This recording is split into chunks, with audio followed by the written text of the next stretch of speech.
Welcome, Pewter Report readers, viewers, and listeners to a brand new edition of the Pewter Report podcast, brought to you by our friends over at Briar Greaves Insurance.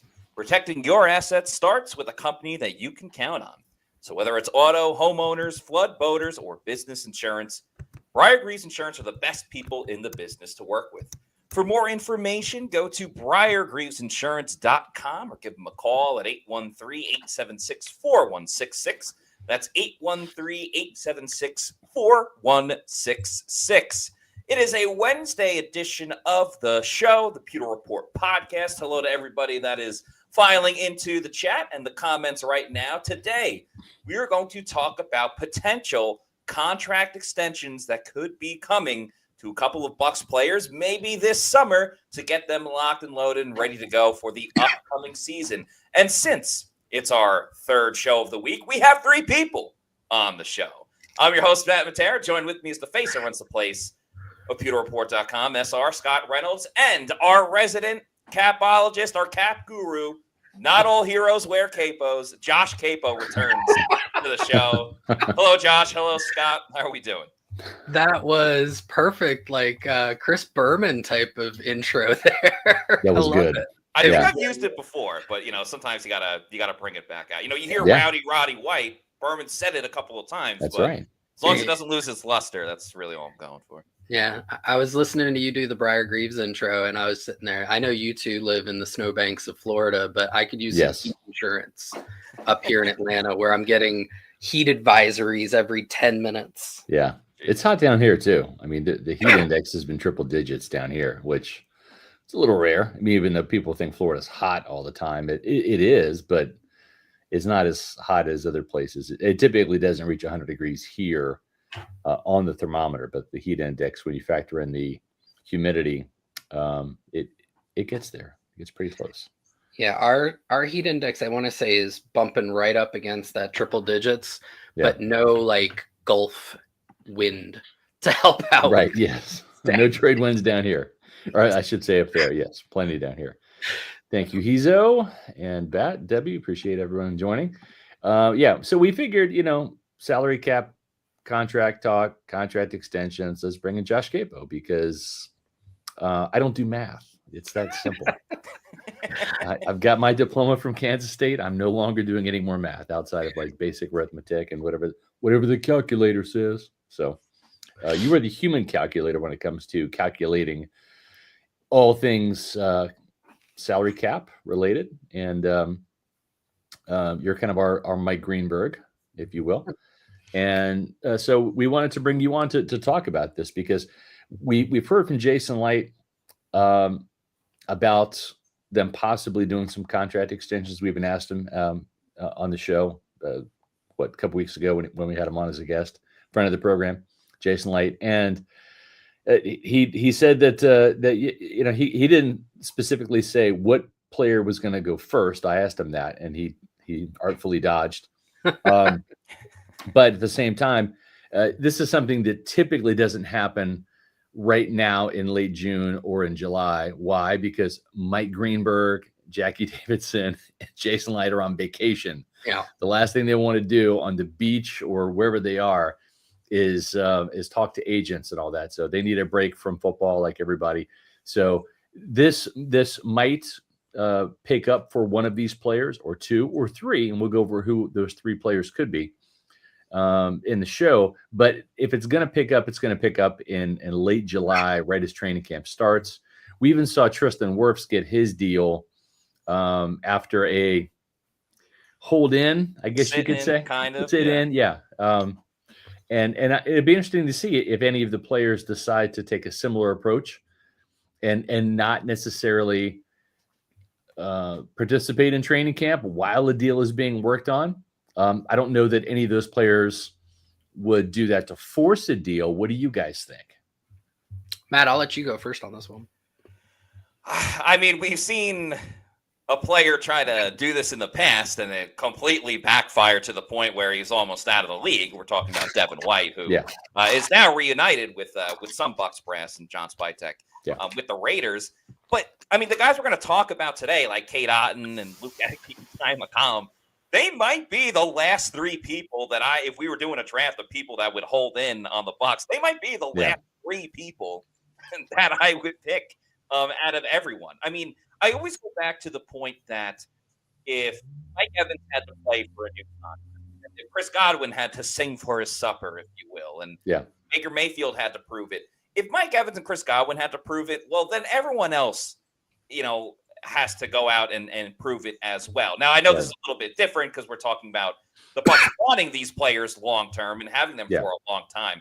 I can't see Goedeke doing it. I can't see any of them really doing it between Zyon and Cade Otton. Well, I don't think any would hold out. But, like, for example, when they were working with Tristan Wirfs, when they were in active negotiations, Tristan kind of said, okay, we're so close. I'm just going to chill until the deal is done. Right.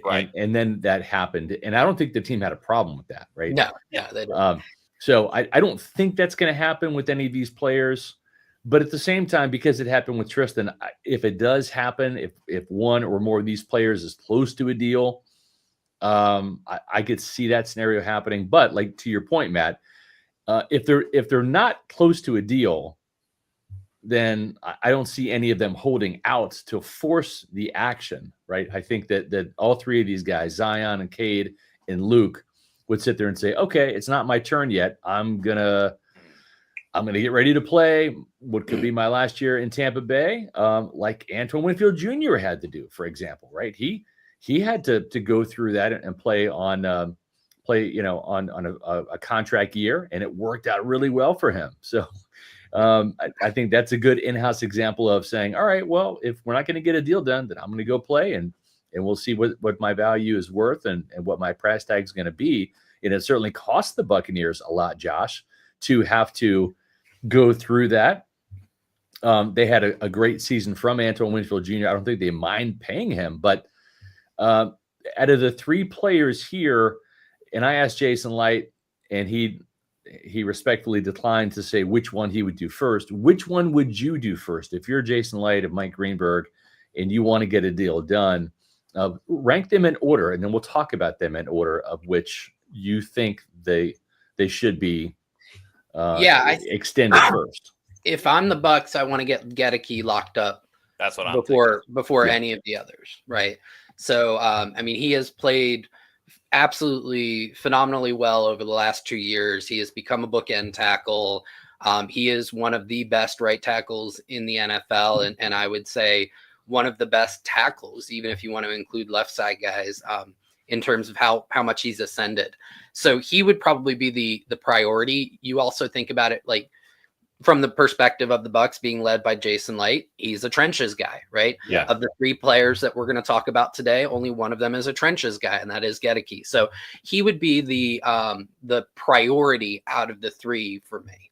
Yeah, absolutely, Josh. I think a couple of things, and you hit the nail on the head with one of them, is that we just know how much Jason Light loves building through the trenches and through the offensive line. And Luke Goedeke has completely established and solidified himself as a top-tier offensive tackle in the league, the way that he's been able to do it over the last 2 years, and really just having that motivation working with Tristan Wirfs every single season. And now keeping that same offensive line intact going into this year. If you lock up Luke Goedeke long-term, then you have the whole entire offensive line together for several seasons based on so many guys on their rookie deals and the contract that was signed to Ben Bredesen this offseason in free agency. And, of course, the extension that Tristan Wirfs got last year as well. And then the other reason as well is if you look at the priority of all three, yes, you want each and every single player, but your starting right tackle is way more important than, and we love Zyon, friend of the program, a guy that can be your number one corner, but you just drafted two corners as well. Like there is a little bit more of a replaceability factor at corner. And then hard same to find with good Kade Otton. Tackles. You're right. Yeah, it's very difficult to find good tackles. And I remember Todd Bowles said a couple of years ago, he was like, yeah, it's tough to find good depth at the offensive line because if they're good, well, then they're going to become a starter. So that's why you can't afford to lose these guys. And the same thing with tight end. Payne Durham's a solid tight end. He's at tight end University right now. Probably saw the Taylor Swift concert last night. But, you got Payne Durham in there that brings you a little bit of something. And if Cade Otton leaves in free agency, well, then tight end becomes more of a priority in next year's draft and next year's free agency. So it's no doubt 1-1 is Luke Goedeke.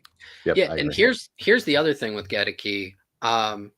We don't know what the 2026 franchise tag will be for any position. But if either one of you had to guess what the franchise tag for offensive linemen is this year, and it's only going to go up next year, what do you think it is? It's in the mid to high 20s, right? $23.4 million.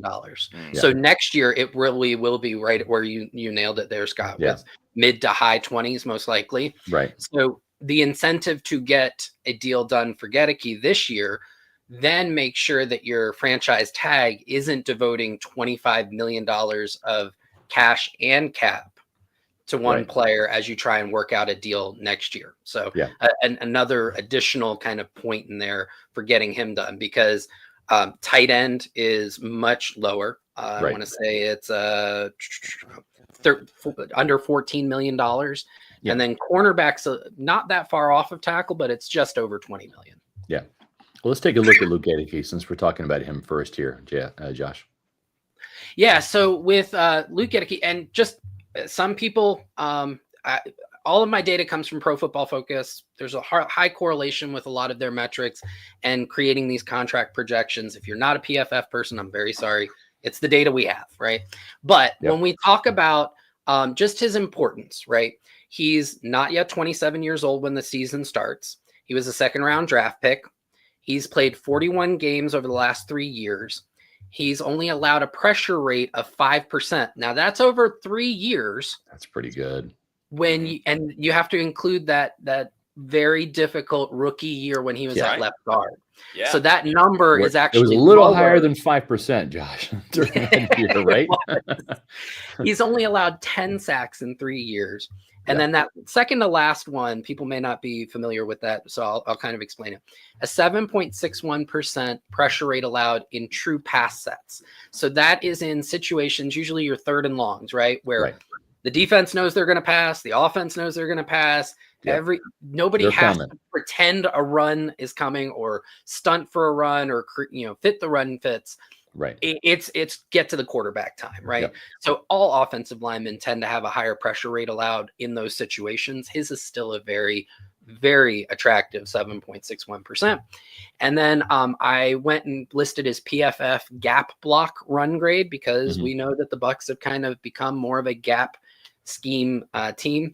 And then those grades, if you're in the 70s, that's actually really good. 60s and average. So this is above average. So just kind of his impact on from a production or statistical basis, you kind of have the 3-year picture there. Right. So let's take a look because and we'll kind of peel back the curtain here a little bit because how contracts get done is Mike Greenberg, Jackie Davidson on the Bucs salary cap side, they will find comps.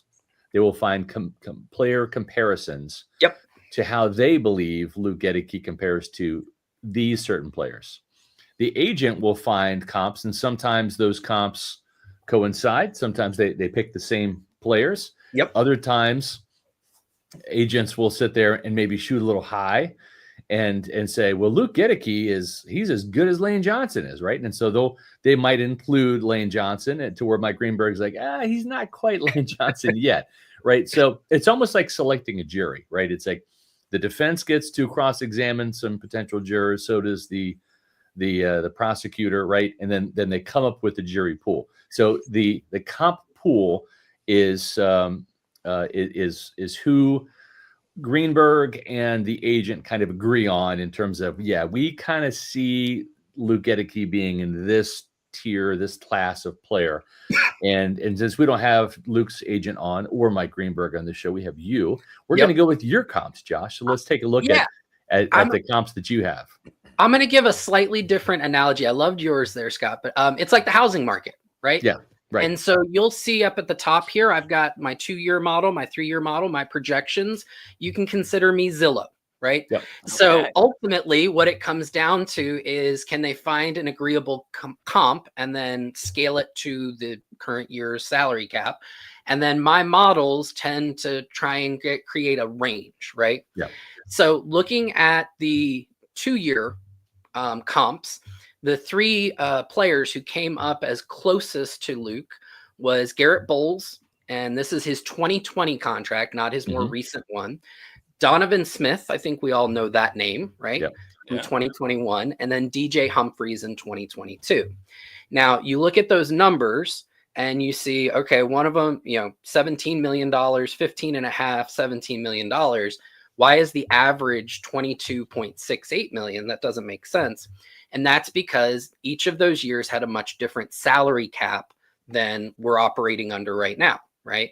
When Garrett Bowles signed his deal in 2020, the salary cap was under $200 million. Yeah. Okay.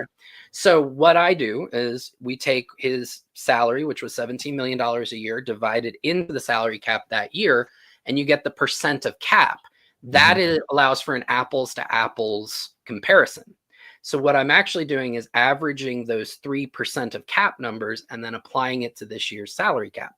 And that's where you get that $22.68 million. Okay. But you can see very comparable numbers. We'll look at Bowles because he is the closest comp from this data set, right? Yeah. Very similar total snaps within 70 of each other. Right. Within 3 pressures allowed. So their pressure rate allowed is almost identical. Luke's allowed a couple more sacks. We can chalk that up to his guard season.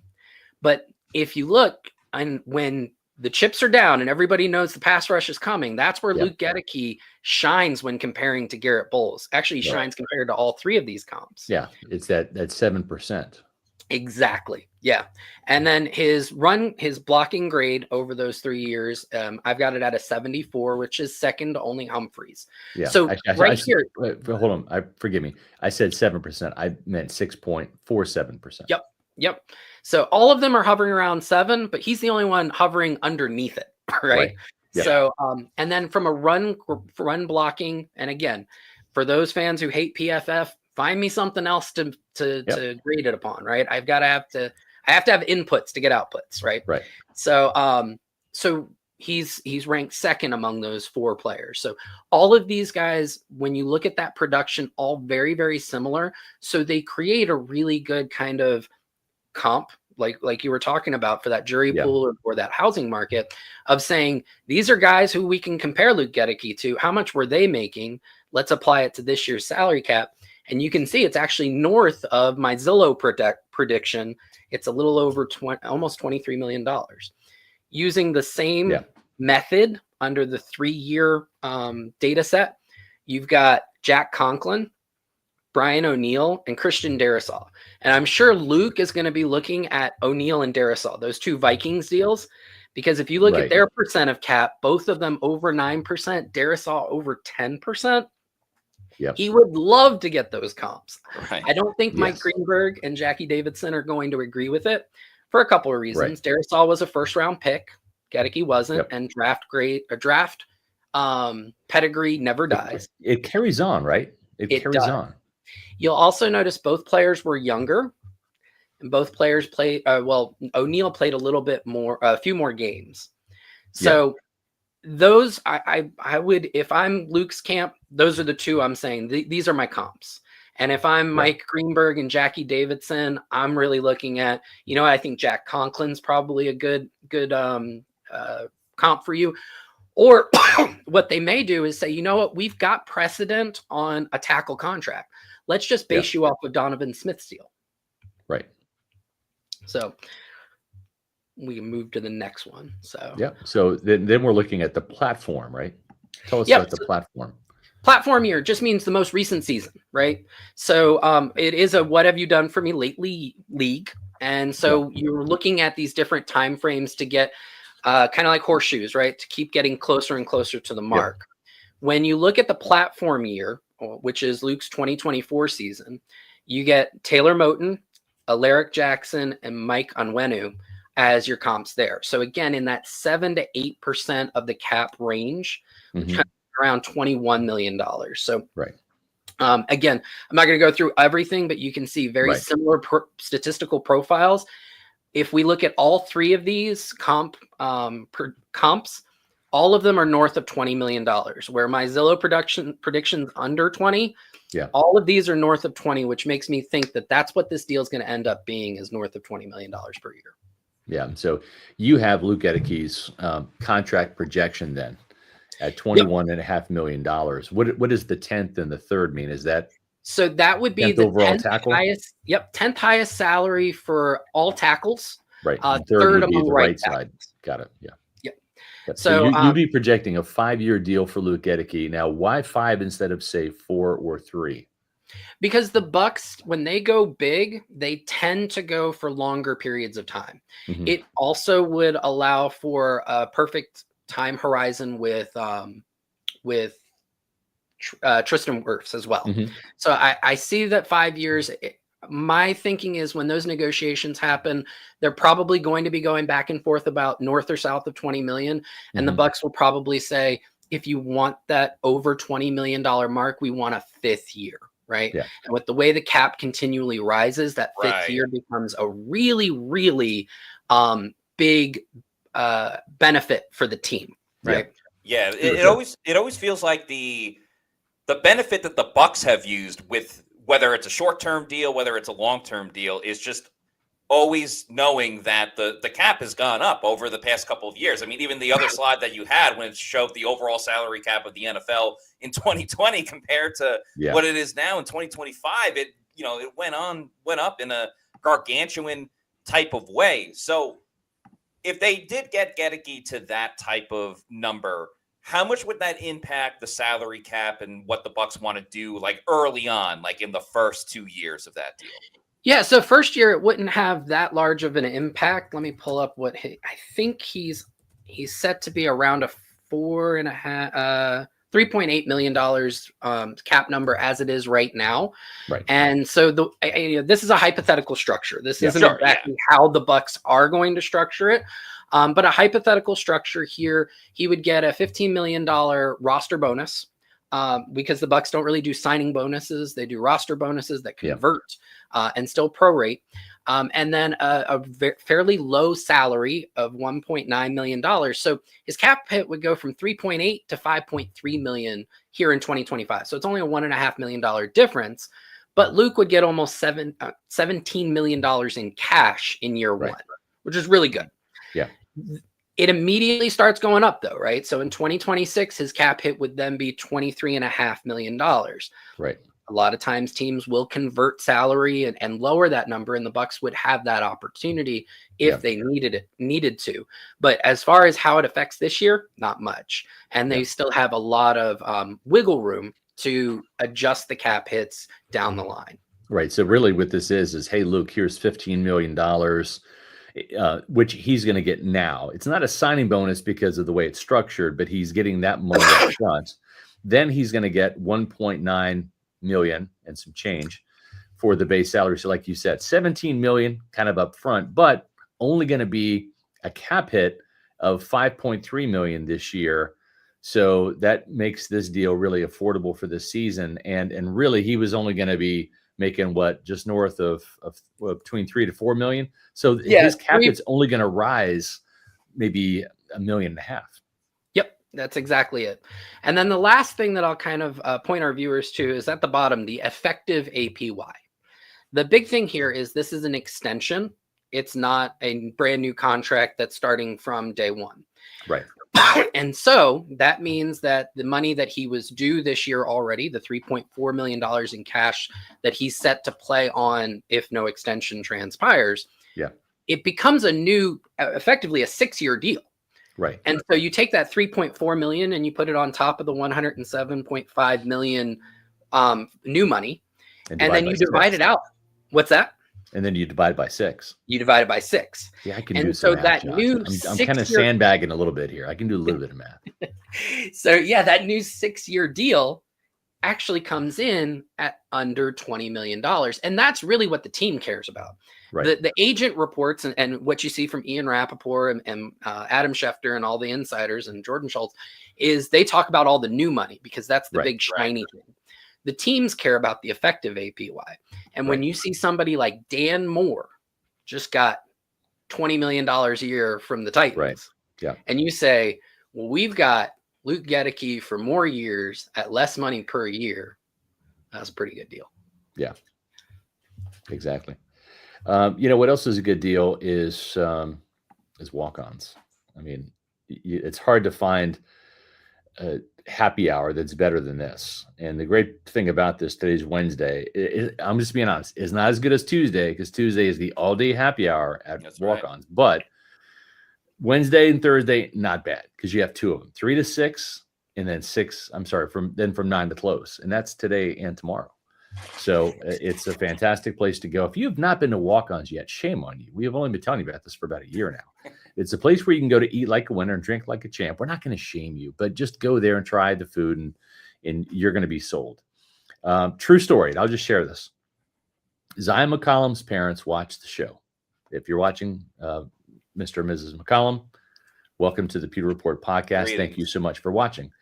And when we had Zyon come to our Pewter Platinum meetup, I said, hey, it's going to take place at the Midtown Tampa location of Walk-Ons. He's like, oh, I know exactly where that is. My parents watched the show. And the last time they were in town, they're like, hey, Zyon, we have to try this Walk-Ons place. We hear about it all the time on Pewter Report on the podcast. So he'd already been there and taken his parents there. He loves it. So, he knew exactly where it was. Anyways, I digress. $3.99 pints, $5 premium house pours or house happy hour wines. $5.49 22-ounce domestic drafts, $4 hush puppies or onion rings, $7 get you the boom boom shrimp with the half waffle cheese fries, or the spinach and artichoke dip, which I actually really like. And then $8 will get you the boneless wings or the cheeseburger sliders. I can make a meal out of the cheeseburger sliders. They're really good. Walk-ons, 3 locations in the Tampa Bay area: Midtown Tampa, Wesley Chapel, and Lakeland. Can you make a meal out of the domestic drafts, though? If I drink enough, yes. I certainly. Yeah, you can get full. Yeah, I can get full. Yeah. I don't know if it's a meal, but you can get full for sure. Exactly. Well, let's move on now. So Luke Goedeke is your choice to be the first guy to get that extension. I think Luke would probably agree with you. Who would be the number 2 guy on your list, Josh? Cade Otton or Zyon McCollum? I would go with Cade because I think it's a little bit more of a straightforward deal. Okay. Just to peel the curtain back for everyone, certain positions are doing this for a few years now. The projections are pretty consistent and accurate.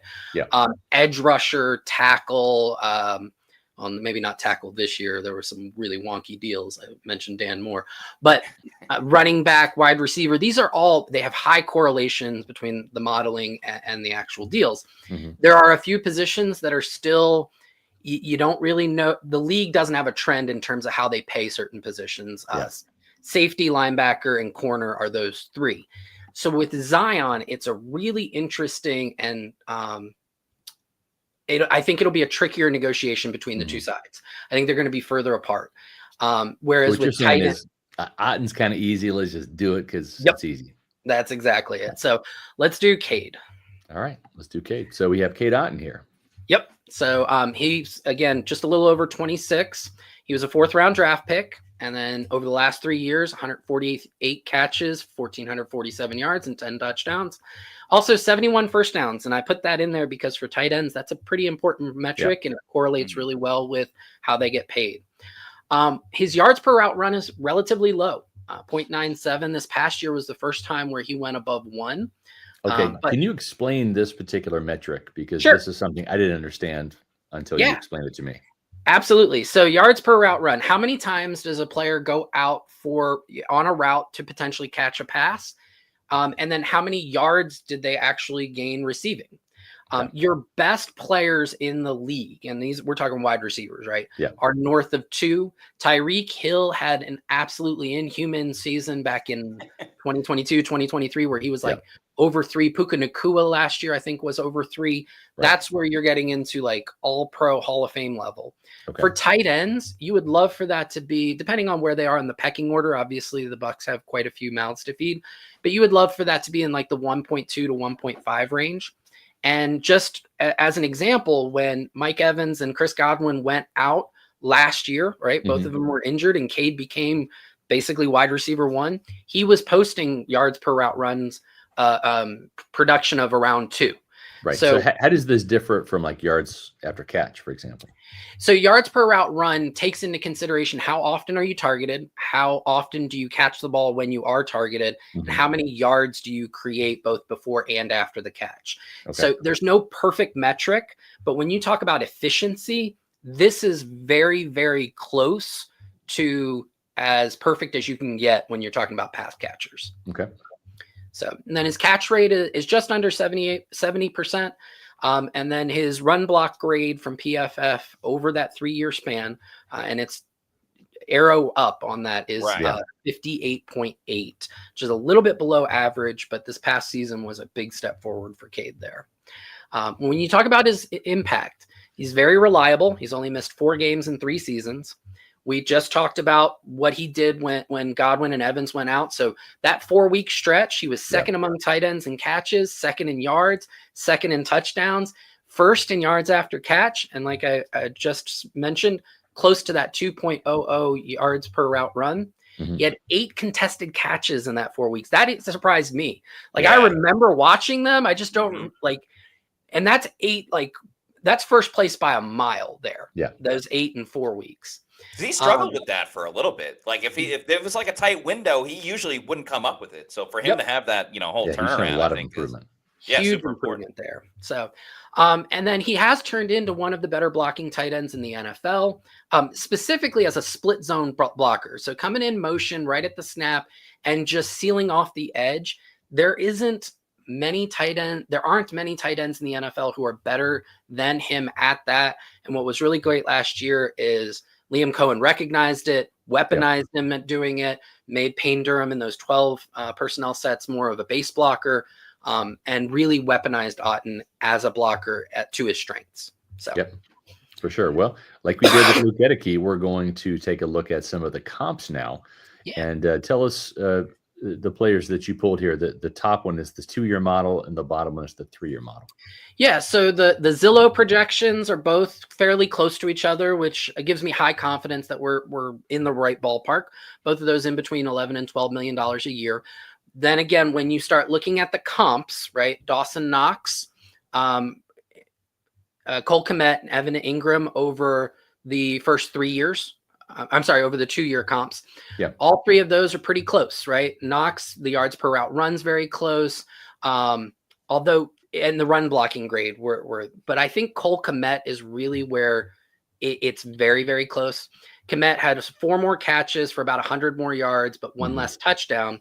They're almost identical in first downs. He was a little bit more efficient on that yards per route run. Catch rates are almost identical. Maybe Kmet's a slightly better blocker based off of PFF there. So Kmet got $12.5 million 2 years ago. There's a little asterisk or footnote I want to put on that. The Bears had to meet a spending threshold 2 years ago and overpaid Kmet. That is regular or widely understood in the circles that I run in when it comes to contract analysis. But Evan Ingram, is probably the lower end of those. So you can kind of see where he fits in between the two. Yeah. Over the 3 years, Kmet, again, very, very close. So Otton's got 10 more catches, a few more yards, more touchdowns. Everywhere except for the efficiency, Otton shows up just a little bit better. And so that's why I think he will probably use Cole Kmet as his comp. He'll probably want to use him because if you take that Kmet contract and you apply it to this year's salary cap at $279.2 million, Otton's probably coming to the table asking for $15.5 million. Ooh. Okay. Now, I don't think he gets there, right? Yeah, everybody has an opening salvo, right? And you got to go big or go home. So that's probably where he's going to come to the table with, whereas the Bucs are probably going to look at more of the Dawson Knox, Evan Ingrams. Platform year, most recent. And this is where you see the improvements in Otton impact his projection. We went from the first 2 projections were under 12 million. This one's at 12.54. But again, those projection or the comps, Schultz, his 2 different deals, because he did 2 different ones in back-to-back years. buttressing Kmet, pull him down to a little bit closer to $12 million is a more realistic comparable for him. So So this is your final projection here for Kade Otton. 4 years, $51 million total. That's a $12.75 million average per year. That makes him the 8th highest paid tight end. He'll get a $10 million signing bonus with your deal. But let me ask you a question. Is he the 8th best tight end in the NFL? Is he worth this level of commitment here? Especially, hold on. Yeah, you answer that, then I have a caveat. So go ahead. Sure. Is he the 8th best tight end in the league? No. But here's the thing. Not every tight end is at the open market. Right? One of the best tight ends in the league right now is Sam Laporta. Sam Laporta is not allowed. He's on a rookie deal. Still on a rookie deal. Yeah, right. He's only played 2 years. He's not allowed to have an extension, right? Yeah. Sam Laporta would get more money than Cade Otton if they were both able to. If he could do it right now. Freely sell their wares, right? Yeah, right. Also, Otton is coming from a draft class with several tight ends who could get extensions this offseason. One of them has already happened with Trey McBride over in Arizona. Yeah. He became the highest paid tight end for a minute. And then I think Kittle went back to number one. But there are a few other tight ends. Chig, I can never say his name, the tight end one out of Baltimore, one out of Tennessee, who could potentially come over the top of Otton. Here's the thing. The tight end market is in the midst of an explosion. Okay. We're not done with this offseason. I track the average of the top 5 salaries at every position, and I look at it year over year. Tight end has experienced 11.5% increase from 2024 to 2025. That is the 4th highest increase out of all the positions in the NFL. Wow. So it is in the midst of a market reset. $12.75 million for Kade Otton right now, a year from now, and especially 2 years from now, is going to look like a deal. Yeah. Okay. It's fair market value right now. 2 years from now, that could look like a steal. Yeah. Yeah, I get it. Let me ask you this too. Obviously, the Buccaneers are not going to go 4 wide all the time, especially when Chris Godwin gets back. But when you invest, I mean, right now, the top 4 receivers are future Hall of Famer Mike Evans, first-round pick, right?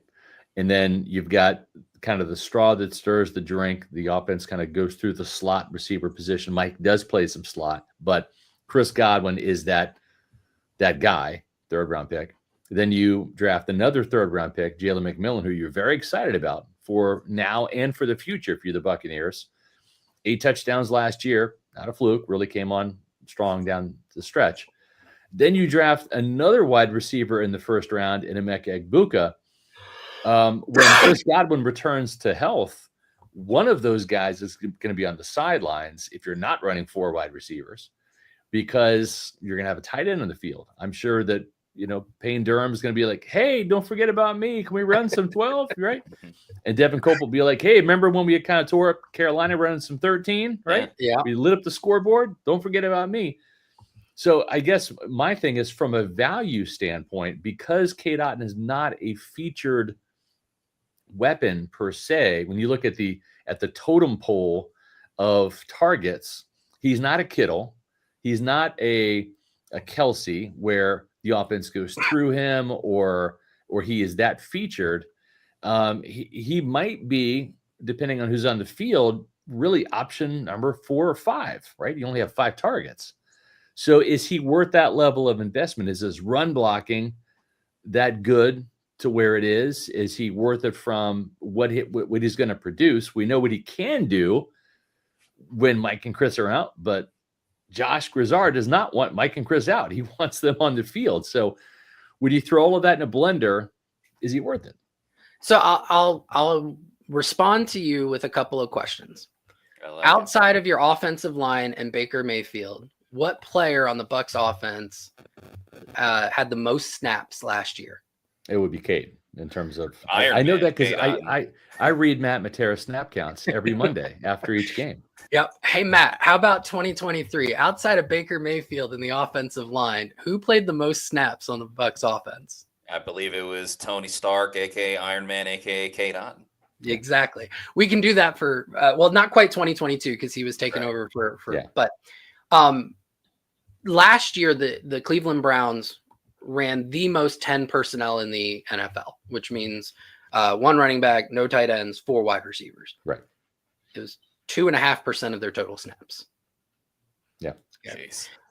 11 personnel is basically where every offense lives these days. Yeah. And if you're not in 11, you're in 12, right? Exactly. There is so much. He is so important and integral to the offense in terms of everything that he can do. He was a big part of why the running game started to take off when they moved to a gap scheme. And again, we're talking about an effective APY of under $11 million. In my opinion, Kade Otton is worth that because he is a complete tight end. Right. Which I think is a big part of this, right? Yeah. Yeah, so in many ways, what you're saying is like his impact is more than just like, oh, he had X amount of catches or X amount of touchdowns, because it's all the little things that he's doing, his presence out there, his blocking, like we talked about earlier, the way that he impacts the game from an entire outlook of the offense is more than just like, oh, well, Travis Kelce scored his 12th touchdown in the 14th game of the season, or Kittle is just had an 85-yard touchdown catch and run. So Kade Otton means more to that. There's a tight end that our viewers may not be super familiar with him, but his name's Josh Oliver, plays for the Vikings. Okay. Josh Oliver, if you were to look at his receiving production, it's scant. Yeah. He just got close to $8 million a year from the Vikings on an extension because he's one of the best blocking tight ends in the NFL. Now, Cade is not a blocker like Oliver, but he's a much better receiver than Oliver. Correct. Yeah. And the big thing there is when they bring Oliver on the field, everybody knows you're going to run the ball, right? With Kade Otton on the field, there's legitimately he is not a tell as to whether you're going to run or you're going to pass. Yeah. He is used very well in the run game. He is used very well in the passing game.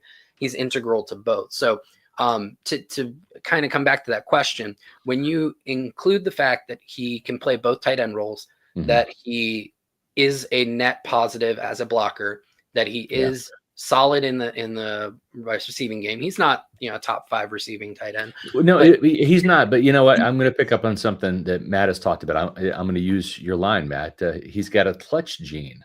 Yes, he does. Right, he does. He wears. Yeah, the touchdowns he catches, they win games. They tie the score. They're impactful touchdowns. Yep. So when you tie all of that in, yes, Kade Otton is worth the contract that we've proposed here. And again, to the team, a little less than $11 million a year. The other thing that I should note is with this contract, the Bucs, let's say, and I don't even want to put it out there, but what if after 2026, Kade Otton just isn't playing up to that? They can get out of it. Yeah. So all of these are basically structured. I want to say with Luke's, it would be 2027, but with Cade, they could move on from him as early as 2027. Wouldn't hope that, right? It means the deal didn't go well, but it's not like they're tied. And keep in mind, the other thing is they were already going to be tied to him for 2025. So what we are in effect talking about is marrying up to him for at least one extra year, 2026. Yeah. And then the team effectively has options for 27, 28, and 29 at salaries of $10 million, $10 million, and $10.75 million for each of those years. Palatable. Yeah. Right. Especially with a rising cap. Next year, the salary cap is realistically going to be $300 million. Yeah. That's why we got to watch games on 10 different streaming devices. Exactly. That's true. Well, I'll say this. If I'm Luke Goedeke or if I'm Kade Otton and I'm going to sign a big contract extension, I'm probably going to want to call the folks over at Amuni Financial to help me invest it wisely, because that's what they do for a living.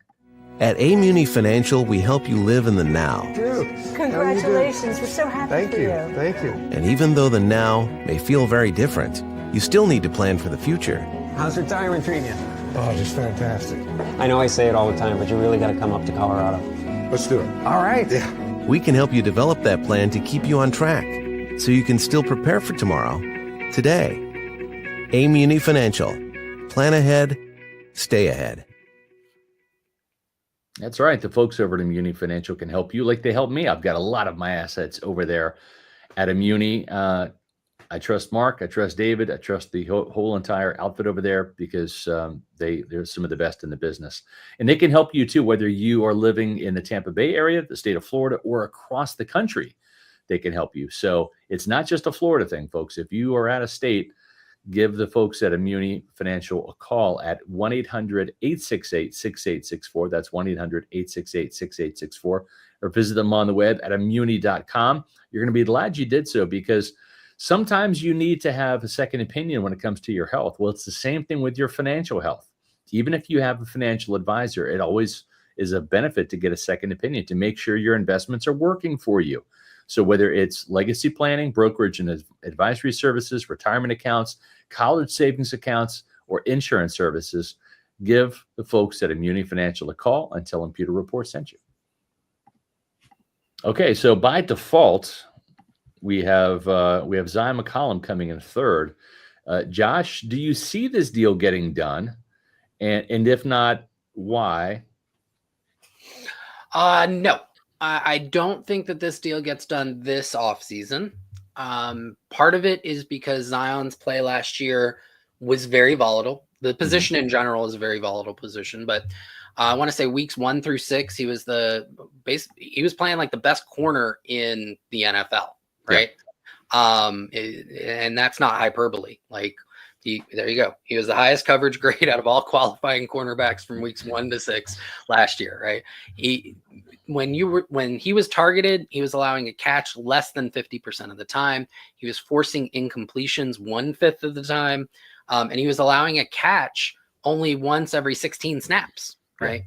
You compare that or combine that with his physical, just athleticism, right? We've been talking about that for 3 years, the perfect RAS score. And the big thing for this position in general, and this team specifically, he has not missed a game in the last 2 years. Amen. Hallelujah. Knock on some wood. Praise. So when you add all that up, there's a lot of positives to Zion. But after week 6, he kind of came back down, from that shooting rocket that he was on. Yeah. And because of that, you're probably going to see a huge difference between the comps that Zion's going to bring to the table and his representation and the comps that Mike Greenberg and Jackie Davidson are going to bring to the table. And the backdrop of that is what's going on with the cornerback market. It had been stagnant for several years. This year, it went on a roller coaster way, way, way up. Right. Yeah. I mentioned just a couple minutes ago about, the different positions and how much they've gone up. Cornerback this offseason went up the highest amount out of all the positions. It went up 23% when measured by the average of the top 5 salaries at the position. So yeah, I mean, like you have Derek Stingley Jr. from Houston, for example, who the Bucs are going to see in week 2 on Monday Night Football, making $30 million a year. And the crazy thing was, this is not one of these incremental things where, like before that, it was J.C. Horn from the Panthers, who the Bucs play twice a year. He was making 25. So it's not, okay, Derek's going to go to 25.5, right? Or 25.6 million. No, it's like, boom, 30 million. It's like 5 million more than the next deal. A Herculean jump where we typically see it very incrementally, don't we? Well, yeah. And to kind of go into that, that's because the cornerback market had not advanced in 2 or 3 years. Right. So because of that, Stingley's actually very much in line with some of the deals that were signed in 2020, 2021. It's just that 2022, 2023, there was no advancements of that market. But to go beyond that, and I think that's a great point, Scott, you have J.C. Horn, who has struggled to stay healthy throughout his own career. He's at 25 million. Yeah. Former Buccaneer Carlton Davis on his 3rd contract, just under 30 years old. He just got $18 million a year. Yeah. So when you look at all of that, Zion's got dollar signs in his eyes, and he should. He absolutely should. But when we start looking at some of the comps, and this again goes to the volatility, we'll start with the 2-year model, right? So Zyon, you've got Marshawn Lattimore. That's a pretty good comp from his side. Right. But the Bucs could make a legitimate case. What about Eli Apple? Right. Who's making $3 million a year 5 years ago. Right. Yeah. From the 3-year model, again, Eli Apple shows up, but I'm sure Zion's sitting there going, well, maybe can we talk a little bit more about Brandon Stevenson? Right. And it goes back to what I said kind of at the top of the show, which is the current metrics for grading out certain positions just aren't there yet, right? They're not complete pictures. I've been testing some things like EPA per target, and it's helping, but I don't have them in any of these models. But right now, just evaluating cornerback play in terms of comparisons is very difficult. Okay. Right. You get to the platform model, and this is, I'm sure, where Zion's like, let's talk about Pat Surtain, right? Yeah. And the Bucs are like, hey, you know what name keeps popping up? That Eli Apple guy. Right. Why don't we talk about that, right? So because of that, you saw with the other players, there was a pretty tight band in those comps, right? With Luke, it was 20 to 24 million. With Cade, it was 9 to 12 million. With Zyon, we're talking a $21 million gap. Right. Now between Patrick Surtain's 24 and Eli Apple's 3.5. Exactly. And yes, we're talking a difference in years and salary caps. But if you want to inflate Eli, you're talking maybe 5 million. So it's still a $19 million gap. Now, when you look at, okay, well, can they find a middle ground? Yeah, there's a middle ground somewhere between $15 and $18 million a year. Yeah. But that requires one side to come down 8 million, requires the other side to come up like 10, right? And it may be that neither side or one of the two sides just isn't comfortable making that jump. Right. From Zion's perspective, he has a legitimate opportunity to put himself in the Derek Stingley, Patrick Surtain, Sauce Gardner conversation. We know he's got the athleticism. Yeah. And for a short period of time last year, he played like it, right? And so from his perspective, if I'm his agent, I'm saying, Zion, there is this, you were a 5th round pick. You haven't gotten paid really well. If there's a deal on the table for 18 or so, maybe we look at that. But you know what? If we test this one more year and you really go off this year, we're talking about 25 million. We're talking about 30 million. In other words, million. If he becomes what Antoine Winfield became in 2023. Yep. Yeah. So on the other side for the Bucs, again, highly volatile position. Yeah. They could say if we wait one more year and he has a slightly down year, we could potentially get Zyon McCollum for a discount. Right. Almost kind of like what happened with Jamel Dean, right? Yep. Where the Bucs and Dean were surprised by how little of a market there was for him in terms of he didn't get the mega deal that some expected, probably himself included. And that goes to the volatility of the position, and where 2022 and 2023, it looked like the league was just like, every time we do one of these big deals, it seems to backfire at this position. Yeah. So everybody leaned back. Now, more recently, you're seeing more man coverage from a lot of teams, not this one, but a lot of teams. Right. And they're seeing the value of that position. So again, we're seeing the market scream back forward. But if there is kind of a middle point on a very large variance, we're talking probably about $16 million a year, which is what DJ Reed just got from the Lions. Yep. Reed got that on his 3rd contract, which is very scary from a team perspective, a 3rd contract for a corner. Right. This is one where I think both sides would want to be a little bit shorter on the deals. The Bucs did 3 years for Carlton Davis. So there's a precedent for doing a 3-year deal for a corner. And I think that they maybe didn't, in retrospect, I want to say he did 3 and Jamel did 4. That's what I meant. Jamel did 4. Yes, correct. Okay. Yeah. Yep. Which is where I was kind of going with that. I think maybe there's a little bit of a bad taste in their mouth from the 4th year on Jamel. So 3 years feels good for them. And then from the player side, Zyon probably likes a 3-year extension because 3-year deals are really becoming in vogue and players are liking it because the salary cap is exploding. Right. It allows them to get back to the market quicker and take advantage. Exactly. Right. And the important thing too is he's 26, just over 26. So if he does a 3-year deal, then he's not over 30. Right? Well, for that he would be because it's a 3-year extension with 1 year. He's still got a year left, right? Well, he would be 30 though. He wouldn't be. Yeah, he would be 30.3 years old, which correct. That is an important number. Yeah. Really, only one corner's ever been paid after their 30th, and that was Jalen Ramsey, and the Dolphins regretted that literally. Yeah, a lot of buyer's remorse right then and there. They're still trying to ship him for sure. So but it gives him that opportunity. Nobody's going to really do a 2-year extension, so 3 is his best bet. He'd rather be 30 than 31. That's what I'm saying. Yeah, right. Yeah. So with that, a hypothetical there would be 3 years, 16 million. So you're talking 48 overall. Again, we look at the effective APY.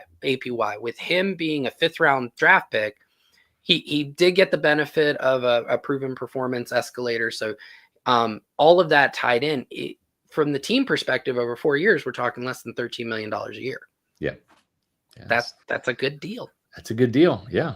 Well, I mean, Mike Greenberg doesn't do a lot of bad deals, You're right. And Jason Lights learned a lot of lessons throughout his tenure as general manager in terms of who to keep, who not to keep, and how much to pay. And he and Greenberg have been simpatico when it comes to getting a lot of these deals done. So that's some great stuff, Josh. Yeah, for sure.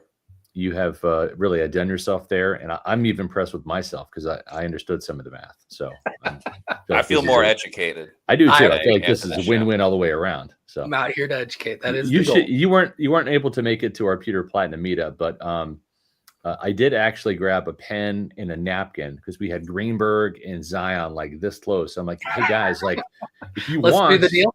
We can do it right now and break some news here. But Zyon had another commitment that night, so he was able to hang around for about 30 minutes. Didn't have enough time to kind of get everything done. We would have got the commission too. I know, as his stand-in agent. I'm sure his agency would have. We would have been able to do Senior Bowl and Shrine Bowl next year. Yeah, exactly. We could have thrown in some walk-ons gift cards to maybe sweeten the pot, too. Love it.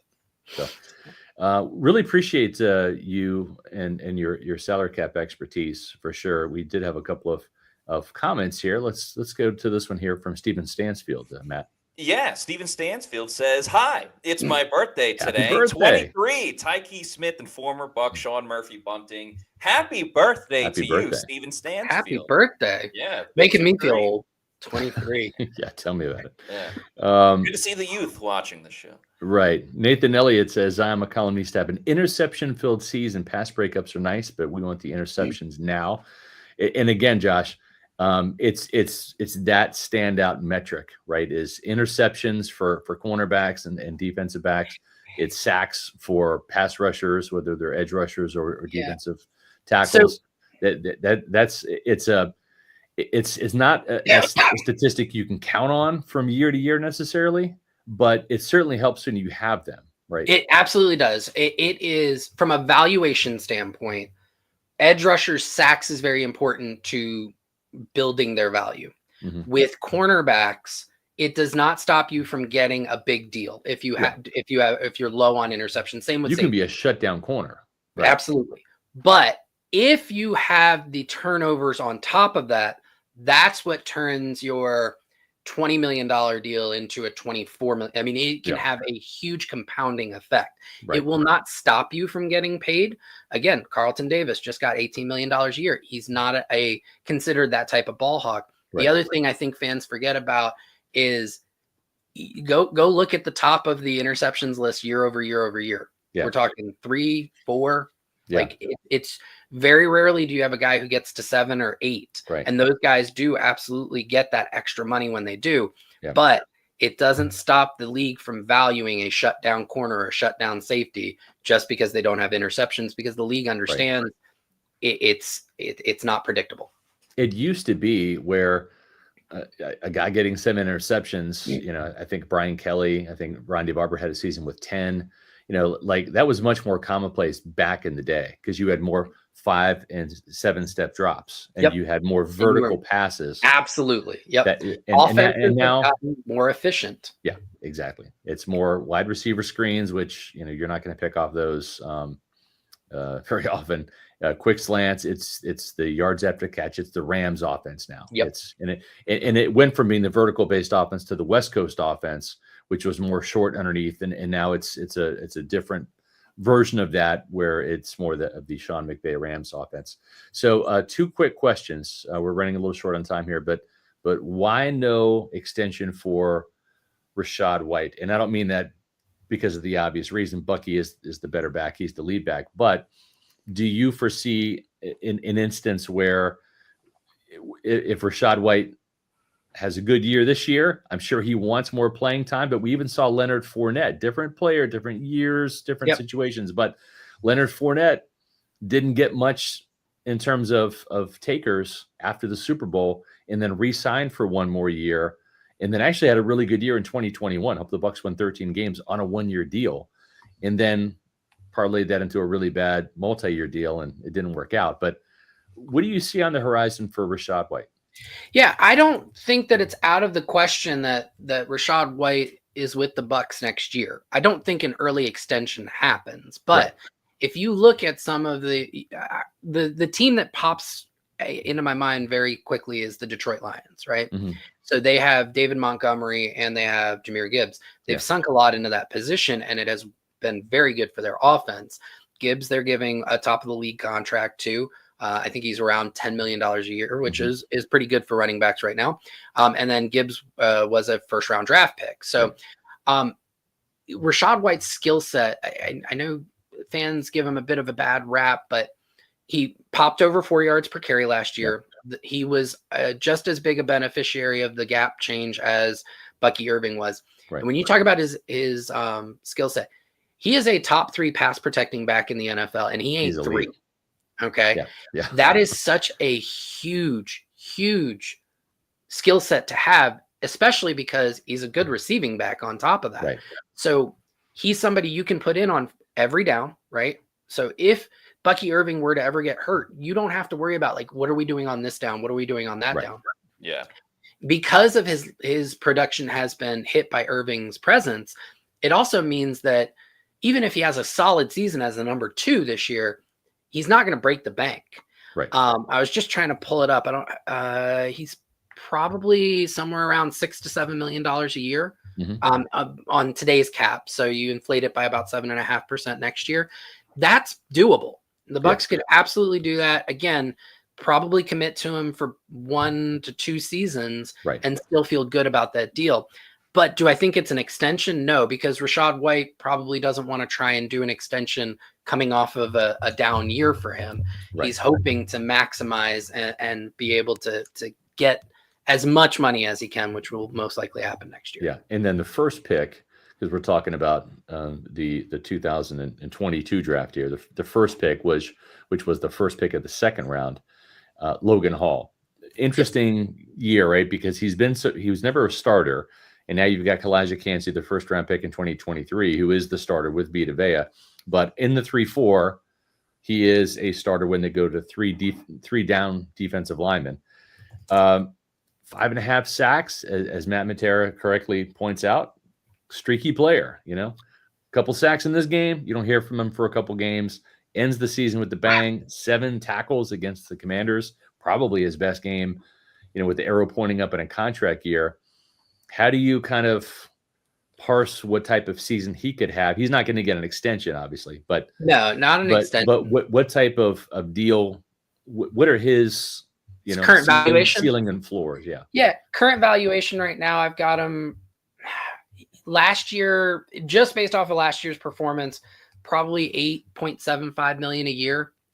When you look at his full body of work, it drags down a little bit, $7.5 million a year. So, the big thing for him is going to be playing time. If he can get more snaps, that's going to be a big help for him.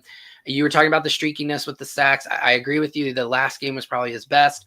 The big thing with him is when, obviously teams will use similar models to what I'm using to get a ballpark, but then they're going to look at the tape. And if you look at Logan Hall's sacks last year, a little bit of empty calories, right? Yeah. Steamed up a little bit. 2-1 Kirk Cousins, the statue, Yeah. So I think when you pair that with the tape, he's probably closer to a $7 million a year guy Again, that's not something either side really wants to do an extension for at that position. Right. He's going to need to play out really well. I think by the end of this year, he's probably going to be more of a $5 million guy or like a $12 to $13 million guy, depending on his opportunities and what he does with them. Last question is coming from one of our viewers here from Lugs Gaming. If we pay Luke Goedeke, we'll probably have to let Cody Mauch walk, right? Now, let's set the table. Tristan Wirfs already got his big money contract. He's up there in the top, 2-3 players in terms of tackles, Penei Sewell and all that, right? So he's number one right now. I think he's number one. And then Luke is going to get paid over $20 million as well, right? So you got your $20 million plus bookends out there. Cody Mauch, by virtue of when he was drafted, will be up next on that offensive line. Ben Bredeson's never going to be a bank breaker. He's already got his deal at $7 million, right? He's if you were to rank them in terms of 1 through 5, he's number 5. He's already gotten paid. But then you've got the first round pick, Graham Barton, who is entering year 2 of what could be and should be a 5-year deal because he'll have the 5th-year option. But you got to make all the pieces of the puzzle fit. And we saw Alex Kappa kind of be the odd man out in that offseason after 2021.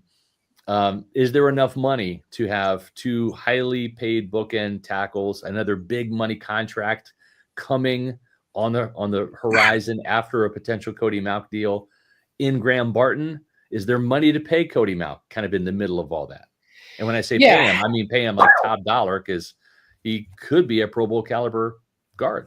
I'm already making the case for him being a Pro Bowl guy. But yes, there is a world where that would happen. But what it comes down to is now you're looking at the time horizon of other contracts, right?